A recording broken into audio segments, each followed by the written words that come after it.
Et jour 16 de la campagne fédérale, nous sommes officiellement rendus à mi-parcours de ce marathon politique. On continue notre tour d'horizon des différents candidats. On reçoit aujourd'hui en studio la candidate du Parti libéral du Canada pour la circonscription d'Abitibi, Baie-James, Nunavik et You, Mandy Goldmasty. Madame Goldmasty, bonjour. Bonjour. Donc, Madame Goldmasty, vous êtes née à Waswanipi, vous avez 2 baccalauréats. Un en sciences politiques et l'autre en affaires publiques et communication et analyse des politiques à l'Université Concordia. Vous avez été élue en 2021 grande chef du Grand Conseil des cris du Québec, une première pour une femme. Outre ça, qu'est-ce que les gens de votre circonscription doivent savoir sur vous? Oui, je viens de Waswanipi. J'ai aussi resté à Nemeska. Je reste aussi à Chibougamau. Je suis vraiment quelqu'un qui qui est né et vient de la région aussi. J'ai resté toute ma vie ici. Sauf le temps que j'étais à l'université, j'étais à Montréal, mais j'ai revenu. J'ai fait grandir mes 4 enfants ici. Là, ils sont tous rendus adultes. Là. Sont partis, eux autres, pour les études dans le sud. Mais, tu sais, je reste encore ici. Puis, j'ai le but de représenter la région. Et pourquoi avoir fait le saut en politique fédérale comme ça, là? J'ai été élue comme grand chef. J'ai travaillé beaucoup avec les 3 niveaux de gouvernement, municipal, provincial, fédéral. J'ai réussi les dernières 8 années de faire une belle expérience en travaillant avec le Parti libéral. C'est pour ça que j'ai décidé d'embarquer. J'avais une frustration comme grand chef parce que je trouvais que il y avait une représentation de la région, mais c'était vraiment d'une partie qui n'avait pas d'aspiration d'être en gouvernement. Et moi, je vois qu'il y a des grands besoins dans le territoire. C'est un mandat spécial parce que tu travailles pour la plus grosse circonscription au Québec, mais aussi tu travailles pour plusieurs personnes différentes, des Autochtones, des Inuits. J'ai des relations entre toutes ces personnes-là. Puis, je pense que j'ai une voix différente, j'ai une approche nouveau, puis je veux vraiment travailler pour le monde ici, travailler pour le mandat, puis représenter la région. Pas juste représenter, mais augmenter le profil aussi de cette région. C'est très important. Et justement, en parlant de cette représentation-là, est-ce que vous jugez que le Parti libéral est vraiment le meilleur véhicule politique pour faire briller les enjeux régionaux au Parlement, là, dans un monde où on sait que le parti n'a jamais fait de grands scores là, ici, en Abitibi-Témiscamingue et dans le nord du Québec? Là?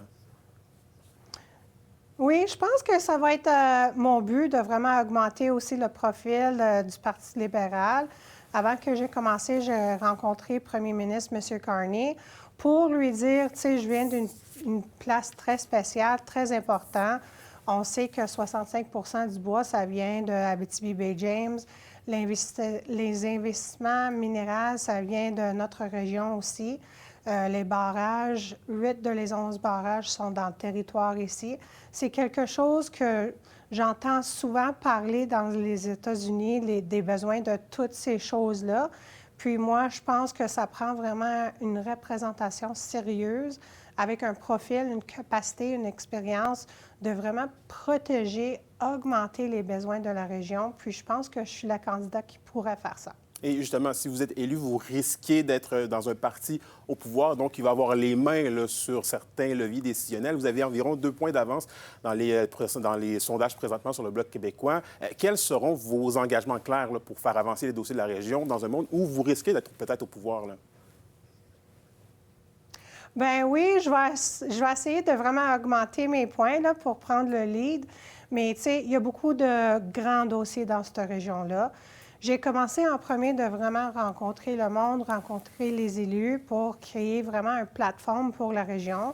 Oui, j'ai une vision de quoi que j'aimerais amener, mais aussi je comprends qu'il y a des besoins spécifiques dans chaque coin de la circonscription. Puis je travaille avec le monde pour créer un plan qui va ajouter au profil de la région, mais aussi toucher sur les enjeux spécifiques dans chaque village, dans chaque municipalité. Puis aussi de vraiment clarifier que moi, je suis là pour travailler pour le mandat. Je suis là pour faire une représentation. Je me prends comme candidat sérieux. C'est vraiment le parti qui ont venu me chercher. J'ai un peu de relation avec les personnes à cause que j'ai travaillé avec eux autres. Je pourrais faire une représentation sérieuse pour la région pour vraiment, comme j'ai dit, augmenter le profil puis les besoins. Je comprends un peu les besoins de l'infrastructure, la crise de logement, les dossiers concernant l'immigration, la santé, les besoins pour les enfants de la région aussi, ça me touche beaucoup au cœur. Mais je veux mieux comprendre c'est quoi les besoins de les personnes qui restent ici, les personnes qui vont au dépanneur, qui vont au centre d'achat pour acheter du linge, des choses comme ça. C'est pas juste le but d'être représentatif, c'est aussi le but de comprendre puis vraiment être clair sur les besoins de la région. Puis aussi éduquer le monde de savoir comment le niveau fédéral représente ici, puis les programmes qu'on pourrait faire rentrer dans cette circonscription-là. Parfait. Manigault Masty, je rappelle que vous êtes candidate pour le Parti libéral du Canada pour la circonscription d'Abitibi-Beijing-Naviki-Iyou. Merci beaucoup de votre passage et bonne fin de campagne. Merci.